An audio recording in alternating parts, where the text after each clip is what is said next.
ദൈവനാമത്തിന് മഹത്വമുണ്ടാകട്ടെ. 1967 ഞാൻ രക്ഷിക്കപ്പെട്ടു. പാസ്റ്റർ PM ഫിലിപ്പ് സാർ എന്നെ സ്നാനപ്പെടുത്തി. 1968 ശാലേം ബൈബിൾ സ്കൂൾ വടവാതൂരും, 69 എബ്രോൺ ബൈബിൾ കോളേജ് കുമ്പനാട്ടും ദൈവവചനം പഠിച്ചു. ആ സമയത്ത് എനിക്ക് അമേരിക്കയിലുള്ള ഒരു ബൈബിൾ കോളേജിൽ പഠിക്കാനായിട്ട് സ്കോളർഷിപ്പ് പരേതനായ പാസ്റ്റർ VT തോമസ് അന്ന് ക്രമീകരിച്ചു തന്നു. അങ്ങനെ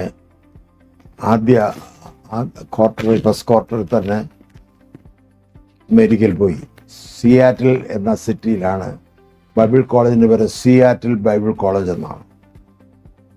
സിയാറ്റിലുള്ള ഏറ്റവും വലിയ പെന്തക്കോസ്ത് സഭ എന്ന ഫിലദൽഫിയ സഭയായിരുന്നു. ആ ലോക്കൽ സഭയുടെ ചുമതലയിലായിരുന്നു ബൈബിൾ കോളേജ്. അവിടെയാണ് സ്നാനപ്പെടുന്നവർ ആഭരണം ഉപേക്ഷിക്കണമെന്നുള്ള നമ്മുടെ നാട്ടിലെ IPCയിലെ പഠനത്തിൽ വ്യത്യസ്തമായിട്ട് ആ ബൈബിൾ കോളേജിലെ ടീച്ചേഴ്സും അവിടുത്തെ സഭയും പഠിപ്പിച്ചിരുന്നത് സ്നാനപ്പെട്ടാൽ മതി, ആഭരണം അതുമായിട്ട് ബന്ധമില്ല, അതിന് ആഭരണം നീക്കണം എന്നൊരു ഉദ്ദേശം അവിടെ ഇല്ല. ഞാൻ തിരക്കിയപ്പോൾ അമേരിക്കയിലുള്ള മിക്ക സഭകളിലും വളരെ ചുരുക്കം സഭയിലെ കാണത്തുള്ളൂ സ്നാനപ്പെടുമ്പോൾ ആഭരണം ഊരണമെന്നുള്ള ഉപദേശം. അമേരിക്കക്കാരുടെ വെള്ളക്കാരുടെ സഭകളിൽ ഉള്ളതായിട്ട് എനിക്കറിയത്തില്ല. പഠനം അവിടെ വെച്ച് 1970 അവിടെ പഠിച്ച് 72 മടങ്ങി വന്ന് കർത്താവിൻ്റെ വേല കേരളത്തിൽ ചെയ്യുമ്പോൾ ഞാൻ എൻ്റെ പിതാവുമായിട്ട് സംസാരിച്ചു. പിതാവിനോട് പറഞ്ഞു, അമേരിക്കയിൽ ഇങ്ങനെയാണ് പഠിപ്പിക്കുന്നത്, ആഭരണം ഊരണമെന്നില്ല.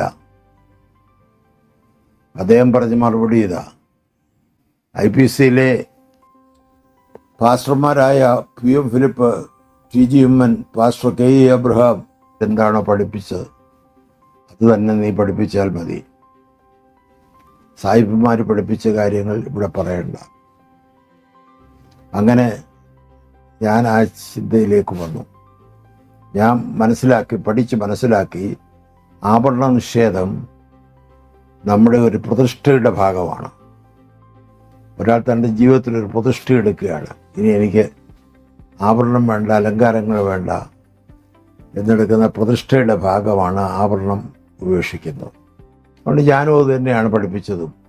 500-ൽ പരം വിശ്വാസികൾ ഇപ്പോൾ ഞാൻ ശുശ്രൂഷിക്കുന്ന പ്രാദേശിക സഭയിലുണ്ട്. ഇവിടെ ഒരാളെപ്പോലും ആഭരണം ഇട്ടുകൊണ്ട് സ്നാനപ്പെടുത്തിയിട്ടില്ല. ഞാൻ ഓർത്തഡോക്സ് സഭയിലെ, സിറിയൻ ഓർത്തഡോക്സ് സഭയിലെ 5 വൈദികരെ പമ്പാ നദിയിൽ ഇറക്കി വിശ്വാസ സ്നാനം നൽകി. 5 വൈദികർക്കും സഭകളുണ്ട്. അതെല്ലാം പെന്തിക്കോസ് ഉപദേശമുള്ള സഭകളാണ്. അവരോട് ഒന്നും ആഭരണ നിഷേധത്തെക്കുറിച്ച്, ആഭരണം ഉപേക്ഷിക്കേണ്ട എന്നോ പഠിപ്പിച്ചിട്ടില്ല. ഇവിടെ എൻ്റെ ജീവ അനുഭവങ്ങളെക്കുറിച്ച് ഹല്ലേലൂയയുടെ പ്രവർത്തകരും എൻ്റെ സ്നേഹിതനായ അച്ചമുഞ്ഞലന്തൂരും സാങ്കുട്ടിയാക്കോയും വന്ന് സംസാരിച്ചപ്പോൾ ഓരോ ആഴ്ചയിലും ജീവിതാനുഭവങ്ങൾ പറഞ്ഞുകൊണ്ടിരുന്നു. അതൊന്നും ആളുകളുടെ ശ്രദ്ധയിൽപ്പെട്ടില്ല, അല്ലെങ്കിൽ ശ്രദ്ധിച്ചെങ്കിലും അവരതിൽ പ്രതികരിക്കാൻ തയ്യാറായില്ല. ആഭരണത്തിൻ്റെ വിഷയം വന്ന ഒരു ഭാഗം മാത്രം പെട്ടെന്ന് പെന്തിക്കോസുകാരിൽ പലരെ തട്ടി ഉണർത്തുകയും യൂട്യൂബുകാരും പരിഹാസികളായ ആളുകളും അതിനെതിരെ ശക്തമായി പ്രതികരിക്കുകയും ചെയ്തു. ആഭരണം ഉപേക്ഷിക്കുക, മാനസാന്തരപ്പെട്ട് സ്നാനപ്പെട്ട് പരിശുദ്ധാത്മ നിറവ് പ്രാപിച്ച് വേർപെട്ട് കൂട്ടായ്മയെ അടിച്ച് പ്രാർത്ഥന കഴിച്ച് അപ്പം നുറുക്കി പോരുന്ന അപ്പോസ്തോലികമായ ഉപദേശങ്ങൾ, അതാണ് ഞാൻ വിശ്വസിക്കുന്നത്. അവരവരുടെ ജീവിതത്തിൻ്റെ പ്രതിഷ്ഠയുടെ ഭാഗമാണ് എനിക്കിനി ആഭരണം വേണ്ട, ഞാൻ ആഭരണം ധരിക്കുന്നില്ല, എൻ്റെ ശരീരം ആഭരണം കൊണ്ട് അലങ്കരിക്കേണ്ട അവർ തീരുമാനിക്കും. ഇതാണ് എൻ്റെ പഠിപ്പിക്കുക. അതിന് വിപരീതമായിട്ട് ഇതൊന്നും പറഞ്ഞിട്ടില്ല.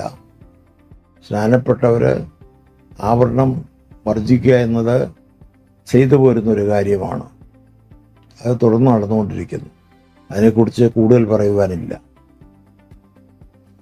നിങ്ങളുടെ പ്രതിഷ്ഠയിൽ നിങ്ങൾ നിലനിൽക്കുക. നിങ്ങളങ്ങനെ പ്രതിഷ്ഠിച്ചവരാണെങ്കിൽ ആ പ്രതിഷ്ഠയിൽ ഉറച്ചു നിൽക്കുക എന്ന് മാത്രമേ എനിക്ക് പറയാനുള്ളൂ. ആർക്കെങ്കിലും എൻ്റെ ഉദ്ദേശം മനസ്സിലാക്കാതെ, ഞാൻ പറഞ്ഞ കാര്യങ്ങളുടെ പശ്ചാത്തലം മനസ്സിലാക്കാതെ വിഷമമുണ്ടായെങ്കിൽ അവരോട് ഞാൻ മാപ്പ് ചോദിക്കുന്നു. ഏറ്റവും വലിയ ഭക്തനാണെന്ന് അഭിമാനിച്ച് നടക്കുന്ന ഒരാൾ കഴിഞ്ഞ ദിവസം പറഞ്ഞു, പാസ്റ്റർ ഒന്ന് പറയണം, ആവരണം ഇടാൻ നോക്കുകയോ, കാരണം എനിക്ക് ഒരു ഇടിവിളയുണ്ട്, ഇടിവിള ഇടണം. ബന്ധിക്കോസുകാരൻ്റെ അകത്ത് അവൻ ആവരണം ഉപേക്ഷിച്ചെങ്കിലും ഇടിവിള കിടക്കുക, ഇടിവിള കയ്യേലിട്ടുകൊണ്ട് നടക്കാനുള്ള മോഹം അവൻ്റെ അകത്തുണ്ട്. പുറമേ അവൻ ആഭരണം ഊരിയിരിക്കുകയാണ്. അതൊന്നും ആത്മീയമല്ല, അതെല്ലാം സാത്താന്യമാണ്, ദൈവികമല്ല. ദൈവികമായത് പരിശുദ്ധാത്മാവിൻ്റെ പ്രേരണയിൽ നമ്മൾ ചെയ്യുന്ന സൽക്കർമ്മങ്ങളാണ്. പരിശുദ്ധാത്മാവിൻ്റെ പ്രേരണയിൽ ഒരാൾ ആവരണം ഉപേക്ഷിച്ചെങ്കിൽ അയാളെ അഭിനന്ദിക്കുന്നു. നിങ്ങൾ ചെയ്തിരിക്കുന്ന ഏറ്റവും നല്ല ഒരു തീരുമാനമാണ്. എൻ്റെ അഭിപ്രായം അതാണ്.